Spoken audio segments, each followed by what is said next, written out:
지하국 대적 퇴치소라는 말 그대로 설화야, 설화. 지하국 대적 퇴치소라는 설화라고 보지. 그래서 이거는 제목을 쫙 보면 쉽게 알 수 있는 거.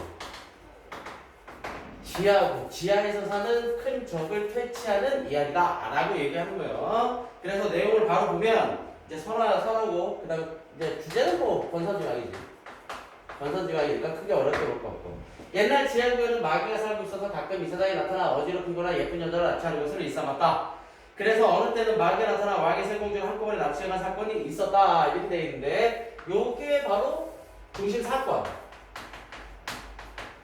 중심 사건을 제시를 해주는 거야. 중심 사건을 제시를 해줌으로써 말 그대로 어떤 마귀, 여기서 나오는 마귀하고 그 다음에 무사 간의 대립을 제시를 하는 거죠. 그래서 왕은 모든 신하에게 명예의 마귀를 잡아두는 요청을 강구하게 했다. 그러나 아무도 대책을 말한 사람은 없었다. 얼마간 지나서 한 무사가 임금님, 저희 집은 대대로 나라의 노통을 받고 있습니다. 이번에 제가 몸을 바쳐 나라의 은혜에 좀이라도 보답을 하려고 합니다. 그러므로 저에게 마귀 퇴치를 위한 중임을 맡겨주십시오. 반드시 공주님을 구해오겠습니다. 라고 말하므로 왕은 기뻐서 이를 허락했다. 그리고 왕은 누구든지, 자, 그래서 보면 여기서 누구든지 공주를 구해오는 자에게는 내가 지금 귀여워하는 따라줄 것이다. 라고 얘기하면서 이게 뭐로 되는 거야? 신분 상승의 기회가 되는 거지. 무사는 몇 명의 부하를 데리고 당장 마귀의 속을 찾아 나섰다. 그는 수년간 천하의 구석구석을 찾아 헤맸으나 마귀의 소굴이 어디 있는지는 찾을 수가 없었다. 그런데 말 그대로 어느 날 그는 피곤하여 잠기석에 누워 바위를 베개 삼아 잠시 꿈을 꾸게 되는데 꿈에서 한 백발노인이 나타나. 자, 백발노인 이건 조력자야, 조력자. 문제를 해결해 나가는데 큰 조력자가 되는 거고, 나타나. 나는 산신령이다. 네가 찾고 있는 마귀의 소굴은 이 산 저쪽 넘어 산 속에 있다. 그러면서 그곳에서 너무 이상한 커다란 바위 발견할 것이다. 그것을 치우면 바위 밑에 겨우 한 사람이 드러날 수 있는 구멍이 있다. 그 구멍을 통해서 내려가면 점점 넓어져 드디어 별 세상이 나올 것이다. 까지 라고 얘기하는 거. 여기서 이렇게 갖고 여기까지. 그래서 여기까지는 뭐를 얘기하는 거냐 라고 얘기를 했을 때 통로를 알려주는, 지하국을 여기에 통로를 알려주는 거죠. 그러니까 그동안 여기서 찾을 수가 없었던 게 지상에 있었던 게 아니라 지하에 있었다는 걸 알 수 있는 거야. 그러면서 그 세상이 말하는 마귀 생긴 것, 세계인 것이다 라는 말을 하기 사라졌다. 그는 가르친 대로 산을 넘어 마귀가 있는 산까지 왔다. 무사는 부하들에게 명에서 튼튼한 밧줄을 얹게 하고 바구니를 짜도록 했다. 그리고 부하들에게 누가 이 바구니에 타서 놈의 사정을 살피고 오겠는가 라고 말했지만 한 사람도 응하지 않았다. 그는 부하 중 한 사람에게 네가 내려가라고 말했다. 그리고 도중에 위험하면 줄을 흔들어라. 그러면 즉시 올려주겠다라고 말했다. 그자는 지상에서 조금 내려가자 줄을 흔들었다. 무서웠기 때문이다.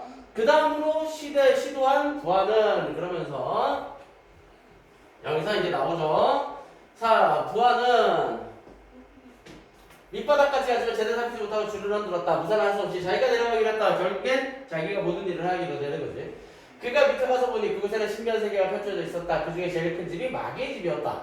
그는 바로 들어가지 않고 마귀의 집 우물 곁에 있는 큰 나무에 올라가 동정을 살피기로 했다.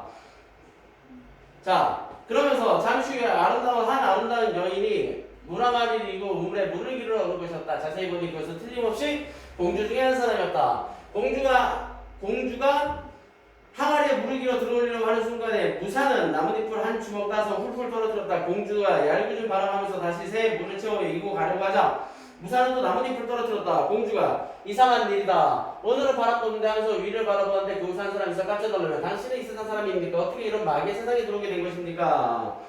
하고 물었다. 무사는 나무에서 내려와 지금까지의 사정을 말했다. 그러자 공주는 마귀의 집에는 사나운 문지기가 많이 있습니다. 어떻게 마귀의 집으로 들어갈 수 있을까요? 하고 슬퍼했다. 무사는 대답하기를 제가 젊을 때 어느 무사로부터 약간의 술법을 배운 적이 있습니다. 그럼 제가 지금 수박으로 변할 때를 제주껏 하십시오 라고 얘기를 하고 10발자국 정도 물러서서 공중으로 날아 3번 공중제비를 하니 수박이 되었다 라고 얘기를 하는데, 자, 이 부분들은 바로 고전 설화라든지 고전 소설의 특징이 되는 전기성이 드러나는 부분이에요. 그러니까 비현실적인 특별한 일이 어떤 도술이나 수법을 써서 이렇게 변하는 모습들을 전기성이라는데 그것이 나타나는 거야. 공주는 그것을 치마에 싸서 거침없이 집안에까지 들어가 그것을 찬장에 얹어놓았다. 문지기는 공주의 치마를 조사했지만 수박이 없게 의심 없이 통과시켰던 것이다. 그런데 빈틈없는 마귀는 어쩐지 사람 냄새가 난다. 자 어찌 된 것이냐라고 말하며 코를 시추시하되 드디어 크게 노하며 공주들은 불러서야 되는 군주였다. 그렇지만 공주들은 태어난 얼굴로 그럴 리 없습니다. 병중이라 그러신 게죠. 라고 시치미를 뗐다. 마귀는 그때 마침 몸이 좋지 않았다. 공주들은 독한 술을 몇 병이고 빚어놓고 마귀 병이 낫기를 일각이 여삼추정을 생각하며 기다리고 있었다. 며칠 후 그래서 여기서 보면 마귀는 이것도 체크를 하고 넘어가야겠죠. 요거는 우연성이 드러나는 거야. 그러니까 설화의 특징 중 하나인 우연성이 드러나는 거야. 알겠죠? 자 그러면서 며칠 후 공주들은 독한 술과 생활의 대지를 가지고 연애를 베풀어 마귀를 초대하여 주인님의 병이 나았으므로 우리가 축복하기 위해 연애를 베풀었습니다. 오늘은 우리와 함께 즐깁시다라고 하면서 전에 없이 애교를 부렸으므로 마귀는 그들을 손에 놀아나며 즐겁게 술마시다. 마귀가 세 명의 독한 술을 남김없이 마신 다음에는 공주들이 마귀를 자기들의 무릎에 눕게까지 하여 머리에 입까지 잡아주었기 때문에 마귀는 이제 나의 말을 부분부분 들어주는구나 라고 생각하며 아주 기뻐했다. 그리고 오늘은 너희가 나를 위해 잔치를 베풀어주었으니 그것이 나는 그들에게 소원을 들어주지 라고 말했고 공주들은 이때 반가워하며 우리에게 별다른 소리 없이나마 다만 하나 알고 싶은 게 있습니다. 주인님이 이 세상에서 제일 강한 분이시니 죽는 일은 없겠지요 라고 물었다. 그러자 마귀는 기분 좋은 나머지 입을 열어 나라도 죽지 않겠냐. 나의 겨드랑이 밑에 2장씩 비늘이 있다. 그것을 떼버리면 나의 목숨은 없다. 그러나 이것을 떼는 놈은 이 세상에 없다. 하하 하고는 크게 코를 골며 깊은 잠에 빠졌다. 공주들은 좋은 기회를 놓치다가 평소 지니고 있던 장독칼을 뽑았다. 그런데 순간 칼이 징징하고 울리기 시작했다. 그래서 긴장감을 유발하는 거고 그러면서 공주들은 외발로 칼을 밟으면서 꾸짖었다. 그러자 장독칼이 울리는 것이 멈췄다. 공주들은 마귀의 좌우 겨드랑이에 넉 장의 비늘을 떼어놨다. 그러자 마귀가 즉시 몸에서 떨어져 나와 천장에 붙었는가를 다시 몸에 붙으려고 했다. 그러니까 이때 한 공주가 준비해둔 죄를 재빨리 벤자리에 풀었더니 머리가 끝내 몸에 붙을 수가 없게 돼 몸과 머리가 서로 떨어져 나눠버렸다. 그러자 마귀는 죽었다. 공주들은 무사하게 고문비으로 며칠에 걸쳐왔다. 바구니를 약속한 곳에 그곳에 내려져 있었는데 먼저 공주들을 구출하지 않으면 안 된다라고 생각해서 무사로 공주들 한 사람 한 사람씩 그 바구니에 들고 줄을 넣었다. 위에서 기다리던 부하들은 기뻐서 줄을 끌어올렸다. 그런데 세 공주를 모두 태워 올라간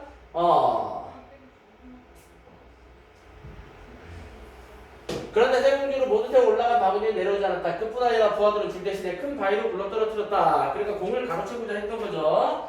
그러면서 왕은 대단히 그리고 부하들은 공주들을 데리고 고구로 들어가 왕의 앞에 섰다. 왕은 대단히 기뻐 잔치를 열었다. 왕은 부하들이 공주들을 구해온 것으로 믿은 것이다. 그런데 벼라치도 굴러떨어진 바위 소리에 놀라 재빨리 몸을 피한 무사는 목숨만을 구할 수 있었지만 지상으로 올라갈 방법을 찾지 못했다. 무사는 부하들의 동반에 숨고 수령했지만 소용이 없어 그저 슬퍼하고 있었는데 그 전에 노인이 재차 나타나서는 한 필의 말을 주며 그래서 그 전에 또 조력자가 되는 거죠. 그러면서 이 말을 타면 지상으로 갈 수 있다라고 했다. 그가 그 말을 타고 한번 채찍을 치니 말은 나중에 새와같이 나라 그를 지상으로 내려보냈다라고 그래서 일종의 이것도 영웅소설의 하나처럼 영웅소설의 포맷을 갖고 있는 작품이다라고 생각을 하시면 돼요. 크게 어려운 작품은 아니에요. 무슨 얘기인지 알겠죠?